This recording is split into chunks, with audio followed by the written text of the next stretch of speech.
अस्सलाम वालेकुम all of you.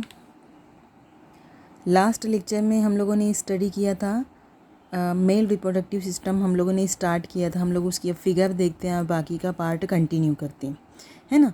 तो देखिए, इसकी फ़िगर में कुछ इस तरीके से बताया गया है। अभी आप अगर बुक में देखेंगे तो फिगर में नेम को इंडिकेट नहीं किया गया है। यहाँ पे आपको इंडिकेशन के साथ फिगर बताई जा रही है।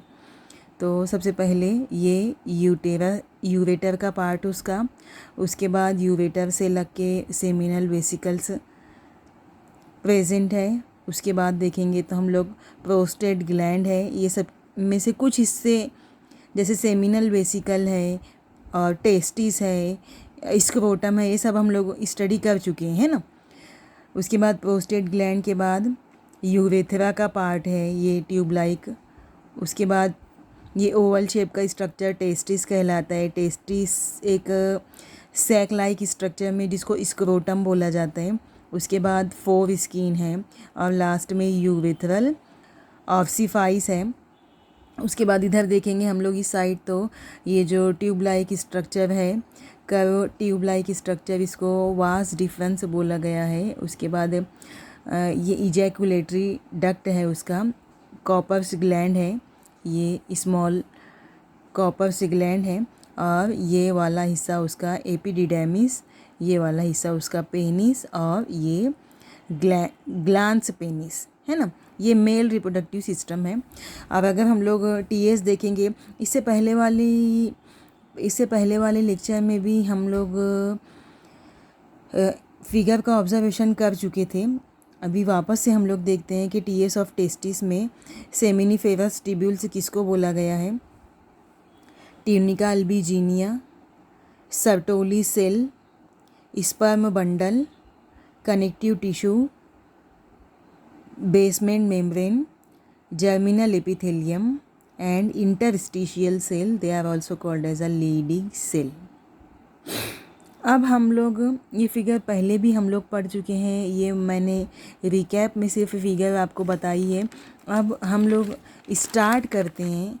जो नेक्स्ट टॉपिक हम लोगों का है accessory duct.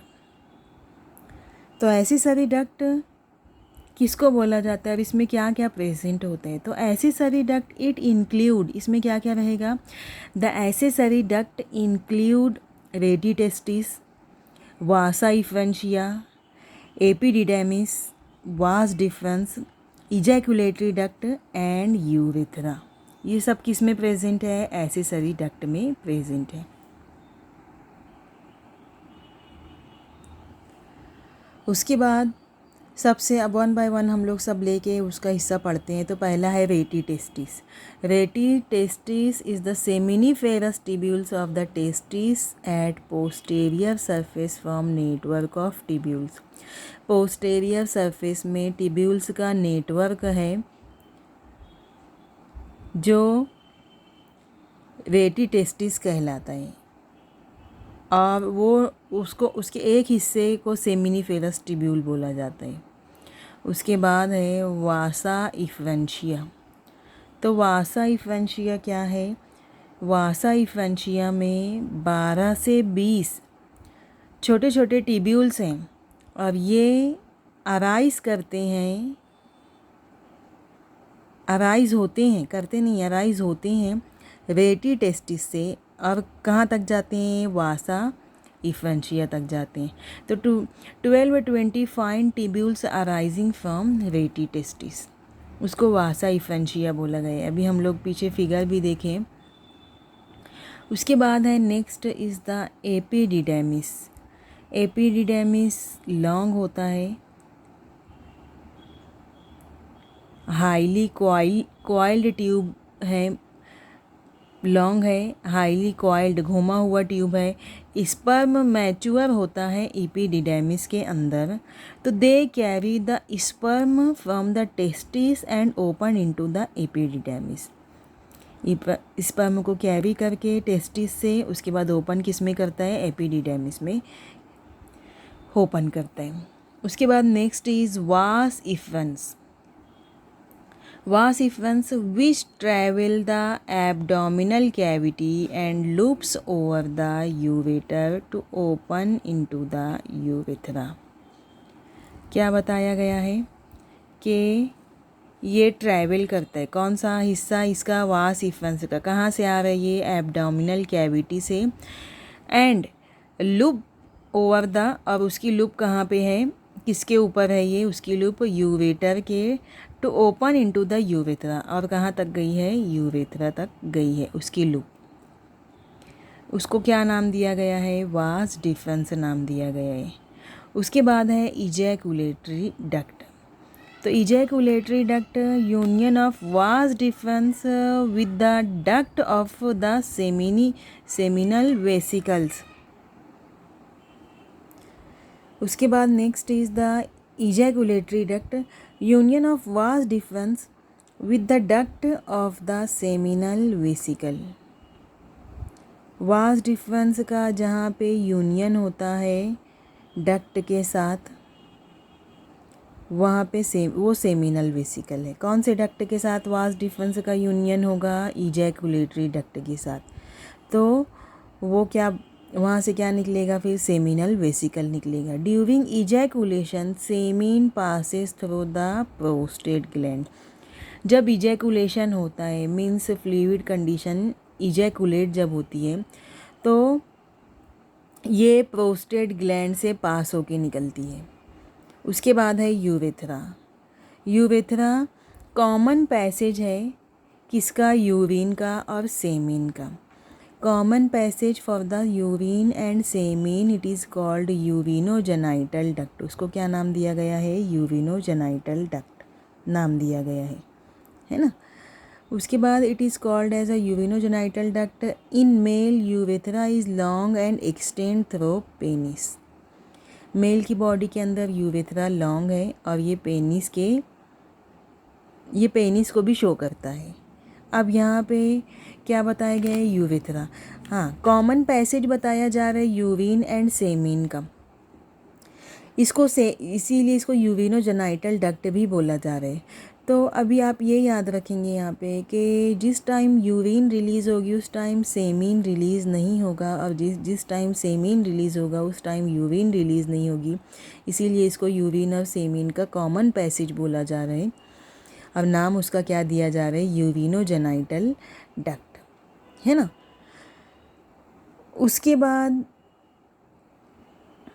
In males the urethra is long and extend through the penis. अब ये कहाँ पे ओपन हो रहा है, it open to the outside by an opening called the urethral meatus और यूरेथ्रल ऑर्सिफाइस। इसकी ओपनिंग बाहर की साइड हो रही है, इसको नाम दिया गया है यूरेथ्रल मीटस और urethral orifice. All the accessory duct except urethra are present in pair. जितने भी डक्ट हैं वो पेयर के फॉर्म में प्रेजेंट रहेंगे, जैसे कि टेस्टिस ये भी पेयर में प्रेजेंट रहेगा, वासा इफ्रेंशिया ये भी पेयर में, एपिडिडेमिस ये भी पेयर में, वास डिफरेंस ये भी पेयर में, इजैकुलेटरी डक्ट। उसके बाद ये सब क्या है, ये सब पेयर में प्रेजेंट है ना। उसके बाद यूरेथ्रा ये क्या रहेगा, सिंगल रहेगा, ये है ना, ये पेयर में प्रेजेंट नहीं रहेगा, जोड़ी में नहीं रहेगा ये। उसके बाद next is the gland. Gland में अगर हम लोग देखेंगे तो सबसे पहला दिया गया है ग्लैंड में, the male accessory glands are as follows. पहले नंबर का सेमिनल वेसिकल। तो सेमिनल वेसिकल क्या है, it is a pair of glands lying on the posterior side of urinary bladder. ये क्या है, एक पेयर है ग्लैंड्स की। अब कहाँ पे मौजूद है, पोस्टेरियर साइड में यूरिनरी ब्लैडर के। यूरिनरी ब्लैडर के पोस्टेरियर साइड में सेमिनल वेसिकल मौजूद है और ये कैसा है, पेयर शेप का है।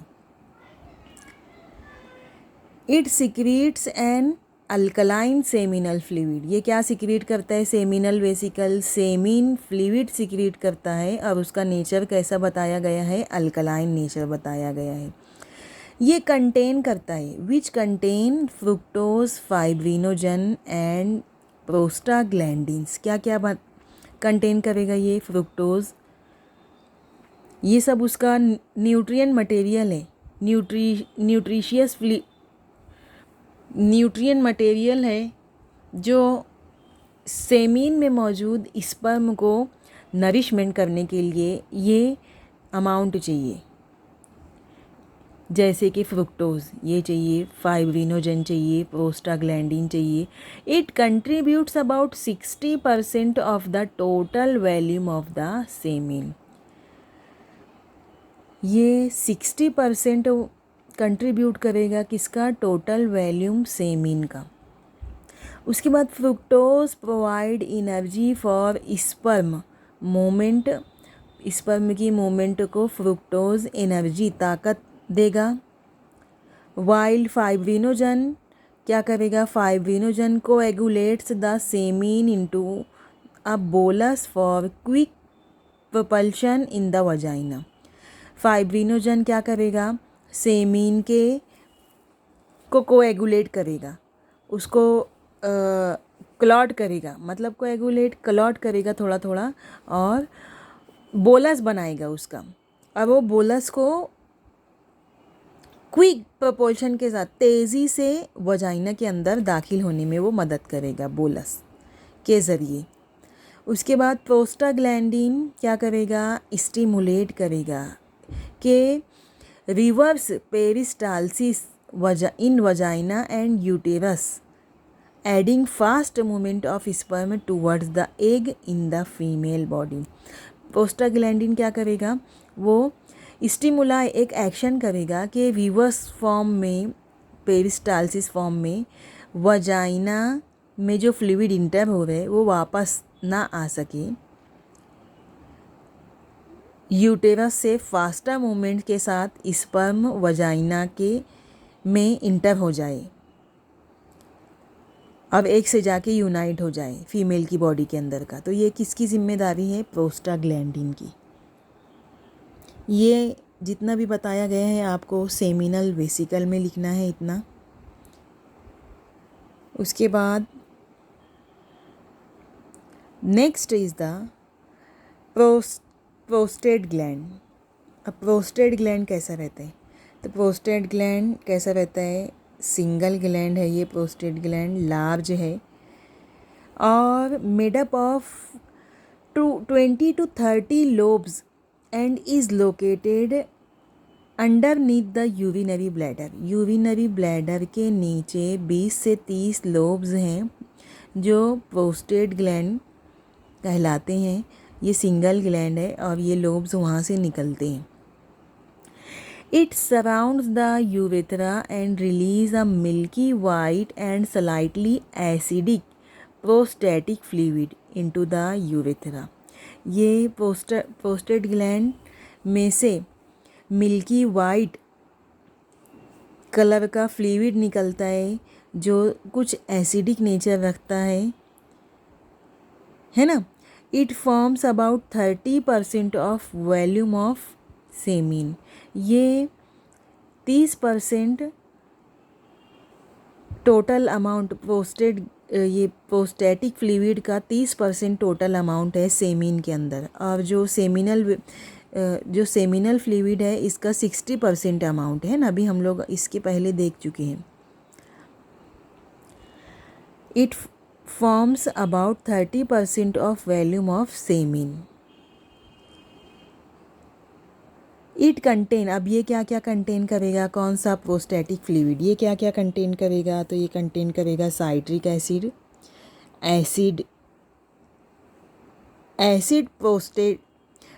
फॉस्फेटेज, मतलब फॉस्फोरिक एसिड को, और बहुत सारे इंजाइम्स को, वेरियस अदर्स इंजाइम्स को ये कंटेन करेगा। जो 30% अमाउंट रहेगा ना इसका वॉल्यूम टोटल सेमीन में, किसका? प्रोस्टैटिक फ्लूइड का। तो इसके अंदर क्या क्या रहेगा? साइट्रिक एसिड रहेगा, फॉस्फोरिक एसिड रहेगा और इंजाइम्स रहेंगे। तो ये जो फॉस्फेटेज है, सॉरी फॉस्फोरिक एसिड नहीं है, फॉस्फेटेज है। ये फॉस्फेटेज क्या करेगा? एक तरीके का प्रोटेक्शन देगा स्पर्म को from the acidic environment of vagina, जब वजाइना का इन्वायरमेंट एसिडिक हो गया है तो स्पर्म में भी डेथ हो सकता है। तो उस वक्त ये जो फॉस्फेटेज है ये उस स्पर्म को एसिडिक इन्वायरमेंट से प्रोटेक्ट करके रखेगा। उसके बाद next is the Cowper's gland. Cowper's gland, ये जो अभी हम लोगों ने फिगर में देखा है कॉपर्स ग्लैंड, ये है कॉपर्स ग्लैंड। ये स्मॉल बल्जी लाइक स्ट्रक्चर जो दिखाया जा रहा है, तो ये क्या है? Small P sized and paired gland situated on either side of urethra. कहाँ पे प्रेजेंट है ये कॉपर्स ग्लैंड? तो कॉपर्स ग्लैंड आर प्रेजेंट, सबसे पहले तो ये स्मॉल है, पी साइज है और पेयर्ड ग्लैंड है। अब कहाँ पे है? यूरेथ्रा के दोनों साइड में मौजूद है। These glands secretes an alkaline viscous mucus like fluid which act as a lubricant during copulation। ये ग्लैंड से एक अल्कलाइन विस्कस म्यूकस के जैसा चिपचिपा लेसदार मादा फ्लूइड डिस्चार्ज होता है। अब ये एक्ट करता है, क्या काम करेगा? ये ल्यूब्रिकेंट का काम करेगा। कब? जब कॉपुलेशन का पीरियड शुरू रहेगा, स्टार्ट रहेगा, उस वक्त ये ल्यूब्रिकेंट का काम करेगा। बाकी का हम लोग नेक्स्ट लेक्चर में देखते हैं।